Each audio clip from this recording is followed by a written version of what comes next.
오늘 본문 여호수아 24장은 우리 가정이 나아가야 할 방향을 결정하도록 알려주는 말씀이라고 여러분들에게 소개할 수 있겠습니다.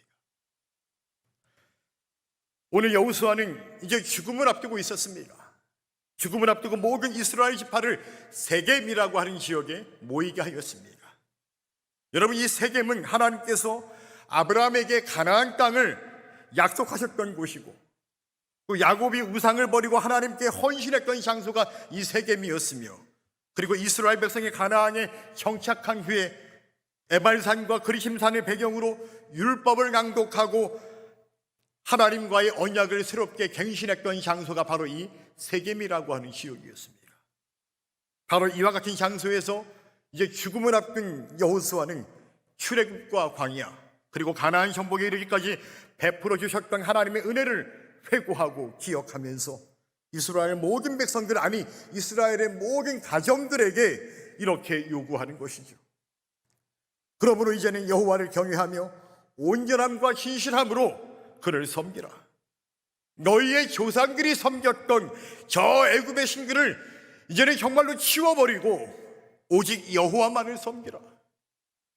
만약 여호와를 섬기는 것이 너희들에게 좋지 않게 보이거든, 너희 조상들이 강 저쪽 애굽에서 섬겼던 신들이건지, 아니면 오늘날 너희가 이곳 가나안 땅에 정착하여서 가나안 땅에 원래 사람들이 믿었던 그 이방의 신들을 섬기건지 너희가 섬길 자를 오늘 택하라고 그렇게 여호수아가 이 세겜에서 선포하며 요청하고 있다라고 하는 것입니다. 그러면서 자신과 자신의 가정은 뭐라고요? 오직 여호와를 섬기겠노라 라고 그렇게 결단하며 선포합니다. 오늘 우리는 이 말씀 앞에서 우리가 함께 양자택일을 해야 합니다. 왜? 우리고 아브라함의 자손들이기 때문에 그렇습니다. 여러분, 신앙의 중간지대가 있어요, 없어요? 신앙의 중간지대가 있어요, 없어요? 신앙에서 중간은 없습니다. 여러분, 천국이 있으면 뭐가 있어요? 지옥입니다. 우리는 카톨릭이 말하는 연옥을 믿지 않는 사람들이에요. 불교가 말하는 중간계를 믿지 않는 사람들이에요.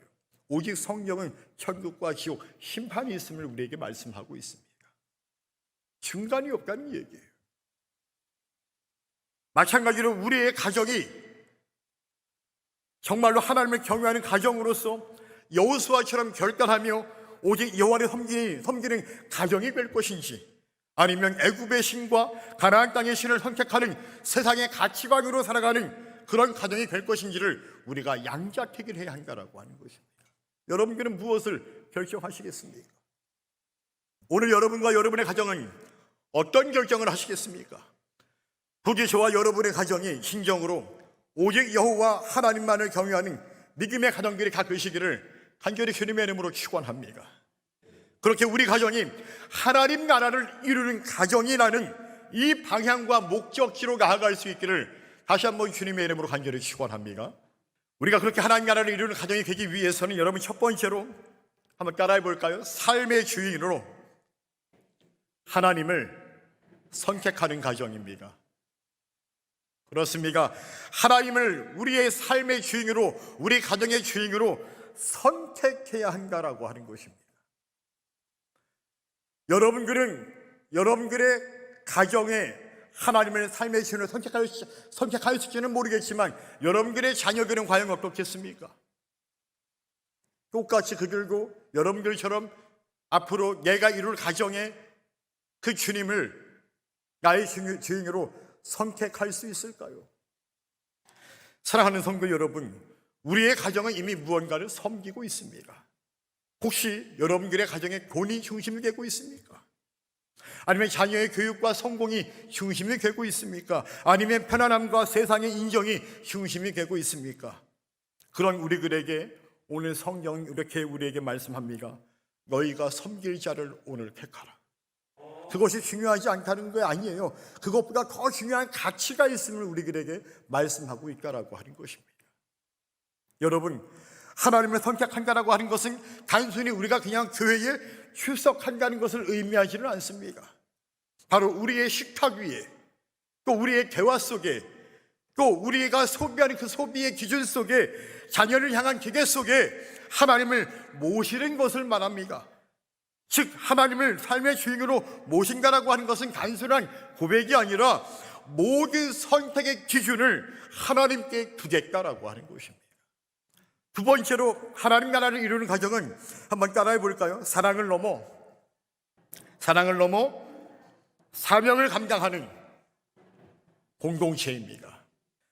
많은 사람들은 가정을 행복을 위한 공간으로 생각을 하죠. 물론 하나님께서는 가정에 사랑과 위로를 주십니다. 그러나 성경은 거기서 멈추지 않습니다. 가정은 단순히 우리의 행복만을 위한 공간이 아니라 하나님의 사명을 이루도록 세워진 공동체가라고 하는 것입니다. 예를 들면 하나님께서 아브라함을 부르시는 장면을 굉장히 우리가 명확하게 알 수 있죠. 우리 창세기 12장 2절로 3절의 말씀을 같이 한번 읽어볼까요? 준비 시작. 너는 복이 걸치라.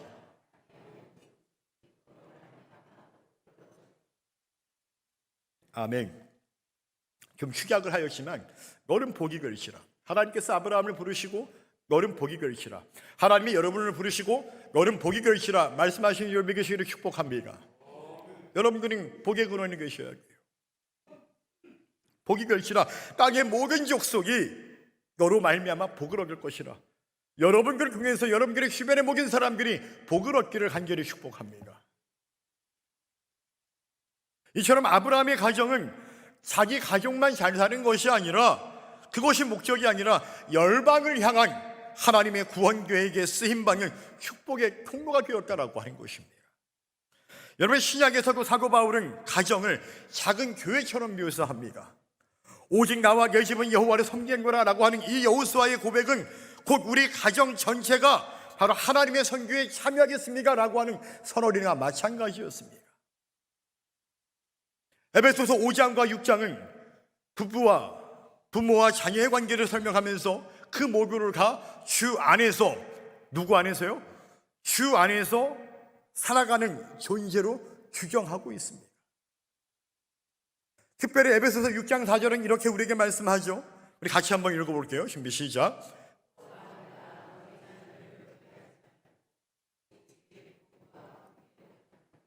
아멘. 여러분, 부모의 사명은 자녀를 세상에서 성공시키는 것만이 아니라 바로 하나님 나라의 백성으로 세우는 것입니다.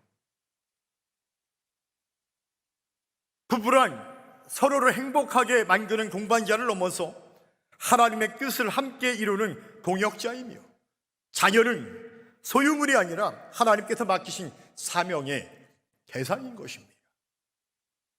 하나님은 우리 가정을 단지 행복하기만 살라고 세우지 않으셨습니다.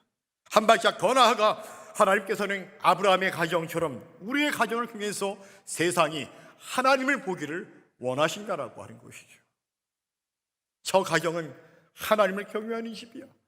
저 가정은 하나님이 함께 하시는 집이야. 야, 나도 저 사람들처럼, 저 가정처럼 나도 되고 싶어라고 하는 그런 이야기를 들음으로 하나님께 영광 돌리는 가정들이 계시기를 주님의 이름으로 축원합니다. 그래서 그리스도인의 가정은 쉼터인 동시에 파송지이며 안식처인 동시에 선교지가 된다라고 하는 것이죠. 부부가 서로를 존중하고 용서할 때 자녀는 복음을 눈으로 배우게 됩니다. 부모가 어려운 이웃을 섬기고 교회를 위해 헌신할 때 자녀는 하나님 나라의 가치를 배우게 될 것입니다. 가정 안에서 흘러가는 사랑은 집 안에만 머물지 않고 세상으로 흘러가야 합니다. 사랑하는 성도 여러분, 우리의 집이 좀 크지 않아도, 우리가 좀 재산이 없어도 괜찮습니다. 그러나 하나님께서 찾으시는 것은 그런 사람들을 찾는 것보다는 바로 하나님의 뜻을 위해 기꺼이 쓰임받는 가정이고, 그런 가정 위에 더 큰 은혜와 복을 주실 줄로 믿습니다. 세상은 성공한 가정을 칭찬하지만 하나님은 사명을 감당하는 가정을 통해서 역사하신다는 이 사실을 기억하시면서 오늘 여러분들이 이렇게 결단하시기를 바랍니다. 주님, 우리 집을 편안한 공간으로만 남기지 마시고 하나님 나라를 이루는 거룩한 사명 공동체로 사용하여 주옵소서.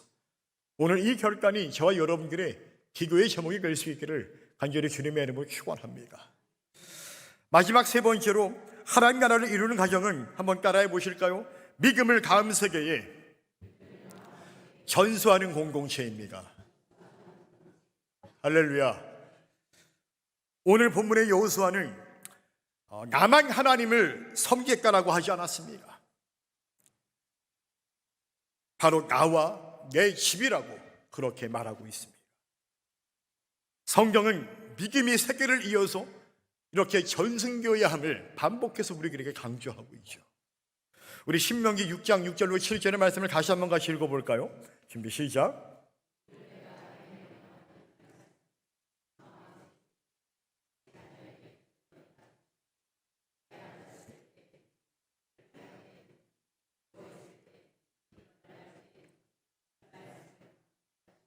아멘.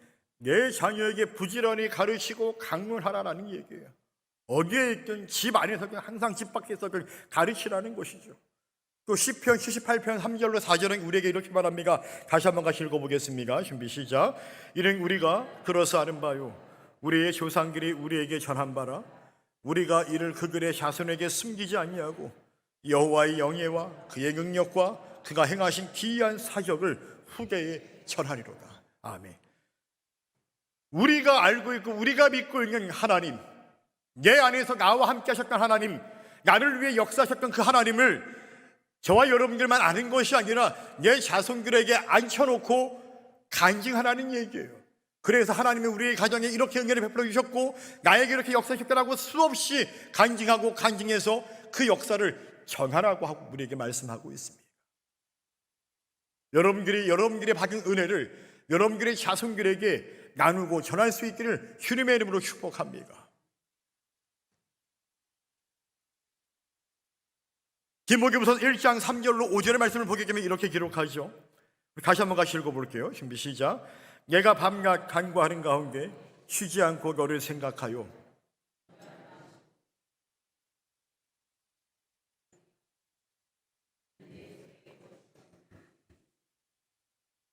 이 믿음은 먼저 내 외조모 로이스와 내 어머니 율게 속에 있거니 내 속에 있는 줄을 확신하노라. 아멘. 여러분, 디모데의 신앙 역시 그의 조상 쪽부터 내려온 그의 외조모 로이스와 그의 어머니 유니게로부터 이어져 왔음을 강조하고 있다라고 하는 것이죠. 그러니까 디모데가 어려서부터 뭐예요? 외할머니와 어머니에게 계속해서 하나님 말씀을 들었다는 얘기예요. 우리들의 가정에 우리들의 삶 가운데 하나님이 어떻게 역사하셨고 개입하셨고 인도하셨는지를 계속해서 들어왔고 성장하였고 본인도 그런 믿음을 소망하게 되었고 그런 믿음을 결국 갖게 되었다라고 하는 것이죠. 저도 역시 마찬가지입니다. 이렇게 성경은 오늘 우리들의 가정으로 하여금 신앙과 믿음이 전승교의 합을 증언합니다. 그렇다면 오늘 우리들의 가정은 과연 어떤 유산을 남기고 있습니까? 여러분, 요즘에는 학생들이 보충 수업이라는 걸 할까요? 안 할까요? 안 하죠. 방학이 되면은 보충 수업을 해야 하네요. 중학, 고등학생들 안 하죠. 저는 학교 다니면서 옛날에 그걸 이해를 못했어요. 아니, 방학을 했는데 방학하자마자 바로 뭐 한대요? 다음 주에? 보충 수업 한대요. 다시 나오래요. 아니, 그러면 방학식을 뭐 하러 하니까 이해가 안 되는 거예요. 더워 죽겠는데 요즘은 학교에 가면 에어컨이 빵빵하게 나오지만 저희 때만 해도 학생들이 50명이었거든요. 선풍기 4개밖에 없었어요. 여러분들, 와, 그 더운 날에 방학을 했으면 냅둬야지 왜 또 다음 주에 나오라고 하는지. 아무튼 여러분들 보충 수업 또 나가야지 어떡하겠습니까? 나갑니다. 그런데 보충 수업이 항상 뭐랑 교회의 스케줄과 겹칠 때가 있어요. 교회가 항상 수련을 하는 기간과 겹치죠. 항상들. 저는 그에 따라 무슨 마음이 그랬는지 제가 강요하게 얘기했어요. 저희 아버지에게. 저는 이번에 수련회 안 갑니다. 아, 왜 웃으세요? 저는 이번에 보충 수업 나가겠습니다. 뭐 하겠다는 얘기예요? 공부하겠다는 얘기죠. 여러분, 아마 이러면 대부분의 어머니들은 다 기뻐해요? 싫어해요? 얘기 잘하세요. 세상에 있는 사람들은 다 기뻐하겠죠. 당연히 아기를 공부하겠다는 게. 이게 저희 아버님이 난리가 났어요. 무슨 소리 하는 거냐고. 교회를 가야지. 저거 고집이 있어요, 없어요? 나는 이번에 꼭 나갈 거라고, 복층 수업을. 그렇게 학교에 갔습니다. 그 다음 주에. 그러더니 복층 수업교는 꼭 담임 교사분이 바뀌어요. 임시 담임 교사가 있어요. 그래서 저는 사립학교를 나왔는데, 하루는 저희 임시 담임 교사가 그 이름도 유명한, 벌써 이름에서부터 카리스마가 넘치는 정권. 이름이 정권이야. 그것도 수학 담당이에요. 아무튼 그 선생님이 우리 담임이겠어. 야, 이거 피곤하겠다. 그러니까 아무튼 그 다음 주에 이제 복층 수업이 시작됐는데, 갑자기 정권 선생님이 저를 불러요. 야, 여기 공지호 있냐? 이러는 거야. 예. 너 뒤로 나와. 뒤로 나갔죠. 그게 갑자기 저한테 하시는 말씀이 뭐라고 하냐면은, 너 무릎 꿇어 이러는 거예요. 무릎 꿇어. 저는 영문교물에 무릎을 꿇었습니다. 맨 뒤에서. 그리고 하시는 말씀이, 선생님이, 내가 오늘 너네 아버지에게 연락을 받았다. 그러니까 딱 눈치가 뭐냐면은, 이분은 나를 보내고 싶지 않은데 우리 아버님이 하도 강력하게 얘기하니까 어쩔 수 없이 너는 그냥 가라, 이 얘기하는 거예요, 저한테. 그러더니 저한테, 그러니까 제 눈치가 그래요. 그래서 제가 듣고 있다 보니까는 저한테 이렇게 말씀하세요. 그래서 공주야, 너는 수련회 갔다 와라. 그리고 뒤에 하시는 말씀이 중요해요. 뭐라고 하셨냐면, 저한테 대신 앞으로 나는 걸 책임지지 않겠다. 학생으로서 이런 말을 들으면 기분이 어떨까요, 여러분들? 책임지지 않겠다. 앞으로 넌 네가 알아서 하라는 얘기. 여러분, 사람은 사람의 인생에 있어서 도움을 줄 수는 있지만 결코 책임을 질 수는 없습니다. 부모교육 자기 자식 책임 못 져요. 여러분, 과거 제가 속초에서 부교육자로 사역할 때 일이었습니다. 속초에 이제 부임한 지 한 2년 되었을 때였나요? 서울의 큰 모 교회에서 연락이 왔어요. 제 공기 목사를 통해서. 야, 유 목사, 너 혹시 모 교회에, 서울에 혹시 거기로 임지를 옮겨보지 않을래? 라고 연락이 왔어요. 그러니까 제안이 온 거죠. 그래서 제가 고민하다가 안 가기로 마음을 먹고, 나 그냥 여기 있을래. 여기 있어야 될 것 같아. 정중히 사양을 했어요. 그분께 그렇게 말씀드려줘. 그랬더니 저한테 이런 말이 들려오더라고요. 내가 오랄 때 왔어야지. 속초에 있어봐야 책임도 안 져줬겠네. 그런 말이 저한테 들려오더라고요. 성도 여러분, 책임을 져주시는 분은요, 누굴까요? 바로 저와 여러분들이 믿는 주님이 우리를 책임져 주시는 줄로 믿으시를 축원합니다. 저는 제가 그걸 뼈저리 깨닫고 평창에 왔어요, 여러분. 그때부터 제가 결심했던 게 뭐였냐면은, 하나님, 앞으로 제 미래는 제가 누군가를 의지하지 않겠습니다. 앞으로 제 미래는, 제 사역은 온전히 주님께만 맡기겠사오니 주님이 함께하여 주옵소서. 그게 제가 평창에 와서 결단했던 기도의 내용이었어요. 그건 지금도 변함이 없습니다. 아브라함을 부르셔서 그의 인생의 길을 동행하여 주시고, 그가 향방은 알지 못하여 어디로 가야 할지 몰라 했을 때 그 아브라함을 인도해 주셨고, 그의 아들 이삭과 야곱 그리고 요셉을 인도하셨던 하나님, 나아가 하나님은 한 개인의 인생뿐만 아니라 한 가정과 한 가문을 뛰어넘어서 민족을 인도하신 그 하나님이야말로 오늘 저와 여러분을 책임져 주시는 하나님이라고 하는 것을 꼭 기억할 수 있기를 주님의 이름으로 축원합니다. 그것이 성경이 우리에게 말씀하시는 것들이죠. 따라서 우리는 우리들의 자녀들을 우리가 책임지려고 하는 것이 아니라 오히려 하나님께 맡길 수 있어야 됩니다.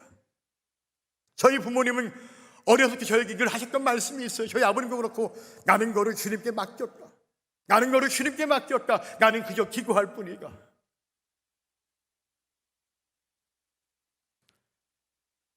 여러분, 정말 우리가 노력하고 포기하지 말아야 될 것은, 그래서 우리가 다음 세대에게 신앙의 유산이 전수될 수 있도록 우리가 노력해야 한다라고 하는 것입니다.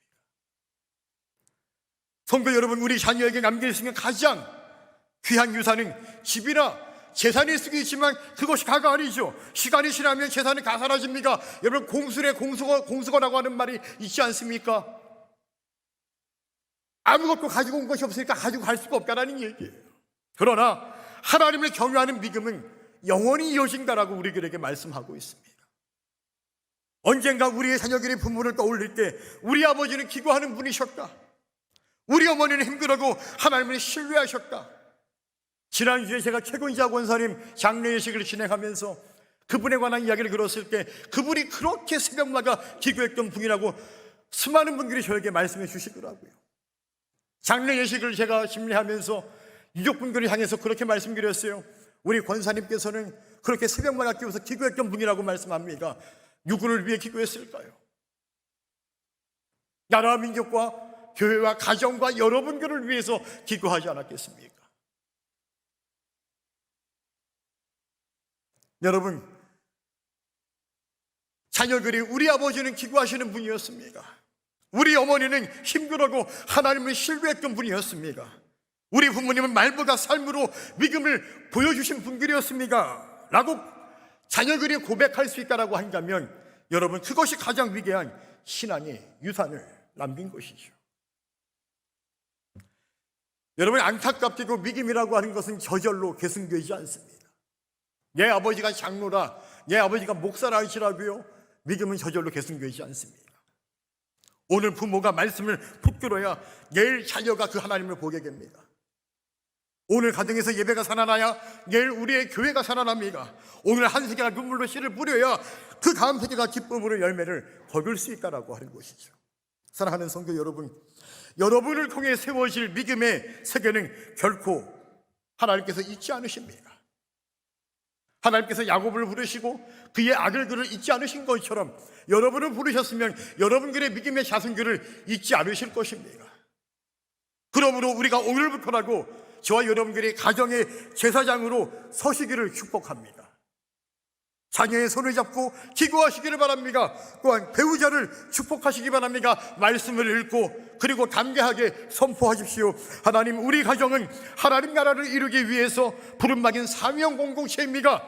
오직 나와 계시는 여호와를 섬기겠습니다라고 하는 선포가 있기를 간절히 주님의 이름으로 축원합니다. 말씀을 정리할게요. 여호수아는 백성에게만 오늘 결단을 요구하지 않았습니다. 그는 먼저 자신의 가정이 하나님께 속해 있음을 선언하였습니다. 따라서 오늘 우리가 이렇게 결단하기를 원합니다. 우리 가정의 성공보다 하나님의 나라를 우선하도록 하겠습니다. 우리 가정의 행복에 머물지 않고 하나님의 사명을 감당하겠습니다.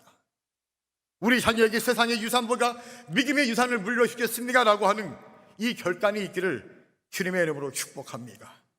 사랑하는 성도 여러분, 하나님께서 세우신 가정은 단순히 함께 먹고 쉬고 살아가는 단순한 생활 공동체가 아닙니다. 가정은 하나님의 언약을 계승하고 복음을 전하며 다음 세계를 세우고 그 세상 가운데서 하나님 나라를 드러내도록 세움받은 거룩한 사명 공동체라고 하는 이 사실을 반드시 기억할 수 있기를 축원합니다. 따라서 오늘 여호수아의 결단이 오늘 우리들의 결단이 되기를 원합니다. 우리 다시 한번 따라해 보실까요? 오직 나와 네 집은 여호와를 섬기겠노라. 여러분, 이 고백 위에 세워진 가정마다 하나님 나라가 임하고 그 가정을 통하여서 교회가 살아나며 다음 세계가 믿음으로 일어나게 되어지고 이 땅 가운데서 하나님의 영광이 드러나기를 또 그렇게 쓰임받는 저와 여러분들의 가정이 될 수 있기를 간절히 주님의 이름으로 축원합니다.